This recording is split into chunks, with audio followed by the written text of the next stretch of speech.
नमस्कार, खेत खजाना में आपका स्वागत है। आज 9 अक्टूबर है और दिन है शनिवार। आज वैसे एक स्पेशल वीडियो सुबह दे चुके हैं, लेकिन जो नियमित वीडियो है उसमें आपका पुनः स्वागत है। आज शनिवार के दिन बात शुरू करेंगे सरसों से, और सरसों के साथ थोड़ी सी बात कपास पर, नरमा पर और थोड़ी सी बात बासमती पर। लेकिन उससे पहले आपसे वही विनम्र निवेदन कि आप इस चैनल को सब्सक्राइब कर लीजिए, और सब्सक्राइब करने के साथ आप बेल आइकॉन की घंटी जरूर दबाइए ताकि हमारा हर अपलोड होने वाला वीडियो सबसे पहले आपके मोबाइल पर पहुंचे। और आप शेयर बहुत करते हैं, लाइक बहुत करते हैं, इसके लिए हम आपका आभार व्यक्त करते हैं। बात करते हैं शुरू सरसों से।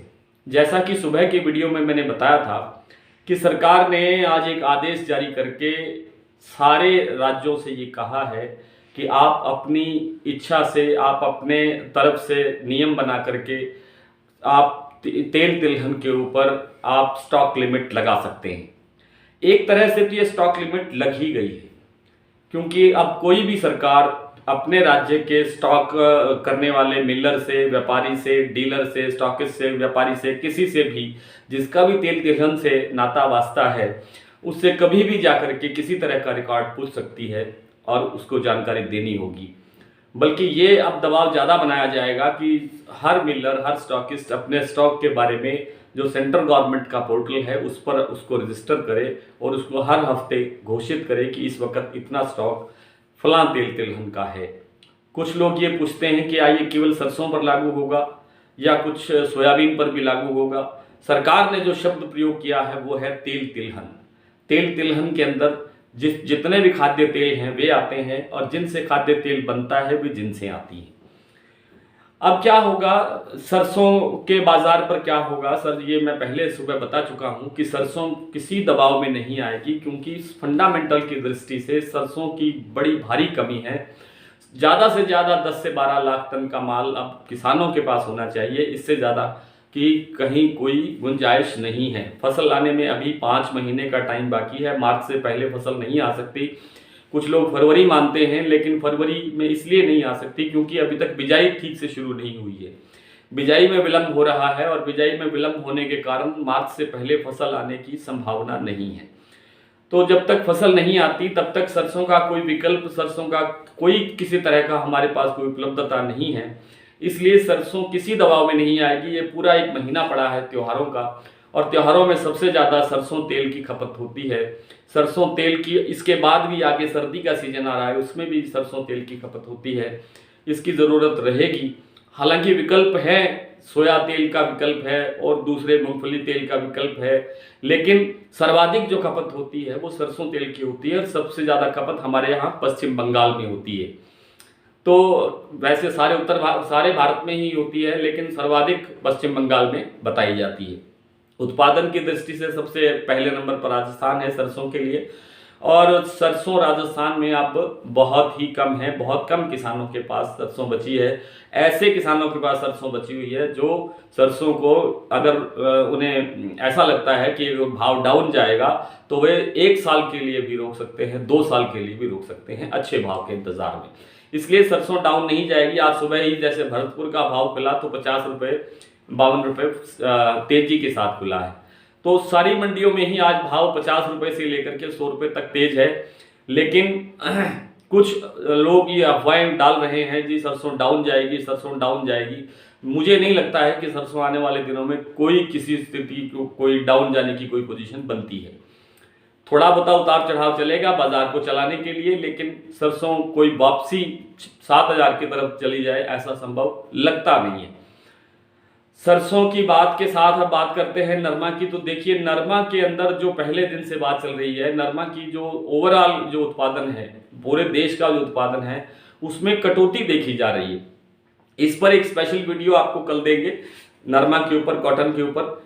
कुछ जो संस्थाएं हैं, कुछ सरकारी और गैर सरकारी एजेंसियां हैं, उनका मानना है कि पिछले साल के जितना ही उत्पादन होगा, लेकिन जिस ढंग से गुलाबी सुंडी ने और बेमौसमी बरसात ने उत्तर भारत के साथ साथ मध्य भारत में, गुजरात में कपास का, नरमे का जो नुकसान किया है, वो अपने आप में अभूतपूर्व है। इस इतना बड़ा नुकसान शायद पहले कभी ना हुआ हो, इसलिए लगता है कि उत्पादन कम होगा और उत्पादन की कमी के कारण ही ये भाव की अच्छी स्थिति बनी हुई है। आज विजयनगर के अंदर, राजस्थान का जो गंगानगर जिले का एक कस्बा है विजयनगर, वहाँ पर नरमे का अधिकतम भाव रहा है 8331 रुपये और गंगानगर में आज नरमा बिका है 7900 रुपये। ये अपने आप में सबसे बड़ा भाव है।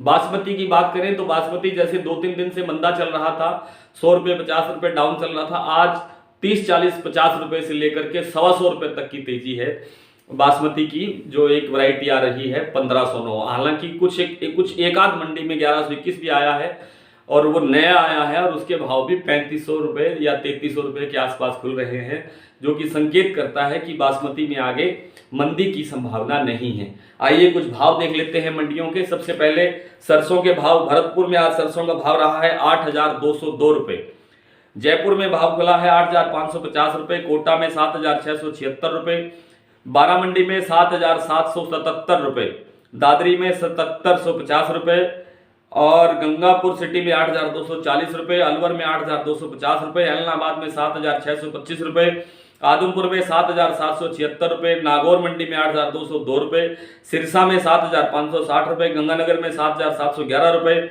बट्टू मंडी में 7675 रुपये, खैरथल मंडी में 8250 रुपये, ग्वालियर में 8100 रुपये, मोरेना मंडी में 7900 रुपये और भिवानी में 7650 रुपये। रेवाड़ी के अंदर आज सरसों का भाव रहा है 8000 रुपये। बात कर लेते हैं नरमा की। नरमा आज गंगानगर में बिका है 7900 रुपये, ऐलनाबाद में 7581 रुपये, भट्टू में 7635 रुपये, आदमपुर में 7680 रुपये, बरवाला में 7700 रुपये, मोड़ मंडी पंजाब में 7525 रुपये, सिरसा में 7609 रुपये, हनुमानगढ़ में 7650 रुपये, फतेहाबाद में 7600 रुपये, विजयनगर में 8331 रुपये, भूना मंडी में 7721 रुपये, दादरी में 7400 रुपये और भिवानी मंडी में 7400 रुपये का भाव आज नरमे का रहा है। बात करते हैं 1509 बासमती की। तो तरन तारण में आज भाव रहा है 3200 रुपये, अलीगढ़ में 3015 रुपये, बुलंदशहर में 3061 रुपये, फाजिलका में 3256 रुपये, दबड़ा मंडी यूपी में 2725 रुपये, टोहाना में आज 1509 का भाव रहा है 3215 रुपये और यहाँ पर नया 1121 आया है जिसका भाव रहा है 3300 रुपये। हाथरस में आज भाव रहा है 1509 का 3031 रुपये, नरेला मंडी में 3275 रुपये, यहाँ पुराना 1121 आया है जिसका भाव रहा है 3581 रुपये। गढ़मुक्तेश्वर में 1509 का भाव है 3071 रुपये, डिबई मंडी में 3001 रुपये, जहांगीराबाद में 3100 रुपये, खैर मंडी में 3031 रुपये, सिरसा में 3293 रुपये, तरावड़ी मंडी में 3076 रुपये, सोनीपत में 3211 रुपये, रतिया में 3225 रुपये, भूना में 3041 रुपये, फतेहाबाद में 3230 रुपये। ये थे भाव की स्थिति और कल फिर आपसे एक विशेष वीडियो के साथ आपसे मुलाकात होगी। नमस्कार।